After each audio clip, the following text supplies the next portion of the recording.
in his first start in over 2 years, throwing for over 300 yards and 3 touchdowns. He did throw a pick 6, but, you know, we knew he wasn't going to play a perfect game. You know, so that throw actually was about 2 feet off. If he threw it 2 feet to the left, we get a big play.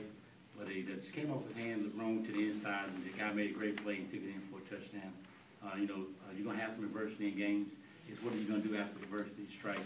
And he proved that he was a winner, a champion, and a great quarterback, and came back and keep on making plays. Defensively, I think everybody that's at this game, everybody in this room, know who got the best defense in D2 football. There's no question about it. We got the best defense, and those guys have been proving it all year. And they proved it today when people thought that they was going to get 45 points put on them. And they really didn't get any points put on them because we gave up 7 on the interception, and then the long kickoff return set up another touchdown at the 5-yard line. So I heard somebody say we gave up 14 points. No, they didn't give up 14 points. The special teams and offense gave up those points. What did you do differently defensively against this quarterback? Maybe, you know, you tweaked. Well, we just got pressure on him. You know, we said if we could rush 4 and get pressure on him, it's going to be a long day for him. And that's pretty much what we did. Like Justin said, we got him off his mark, made him move, and we forced him to throw out routes instead of the ball to the inside of the field. They want to throw the ball to the inside of the field. We saw on film where he didn't throw it accurately when he was throwing the ball outside. So we kind of took the inside of the field away, forced him to throw outside. And you saw most of his incompletions when he was trying to throw the ball outside. So it was a great game plan by our defensive coaches, and then the guys went out and executed. Massey in the first half, I mean, I thought he stood out. I know he's high maintenance off the field, but just talk about his play. He high maintenance on the field. What are you talking about? He's just high maintenance all the time. You know, he's a great football player. You know, and you're gonna have that great player sometime. They're a little high maintenance, but you know, sometimes you put up with stuff. Not too much, you know, because nobody's bigger than the team. But Max is a great player. He makes plays, and you know, he loves to reverse the field, and that's how he got his little rib he was talking about. Because he tried to cut back one time, and he could just step on out of bounds. And I always tell him, Max, you can't break every play. Sometimes you just got to go on down and run out of bounds. And he was trying to break that play too, and kind of slipped and left his ribs open, and the guy got a shot on him. But he'll be fine.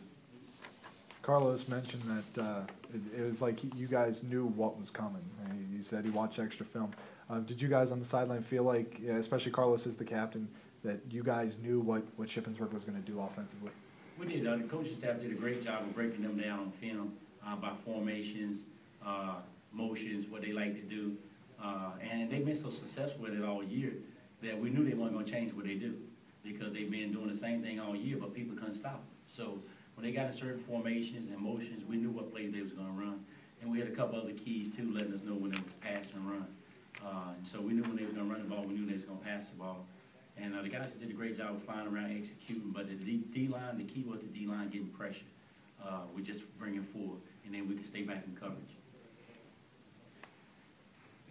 In the first half, like, as you said, the offense and then the special teams kind of let them kind of in the game for a little bit. Talk about the kick returns. It seemed like that was, if there was anything that was a weak spot for you guys in the first half, it might have been the kick, the kick coverage.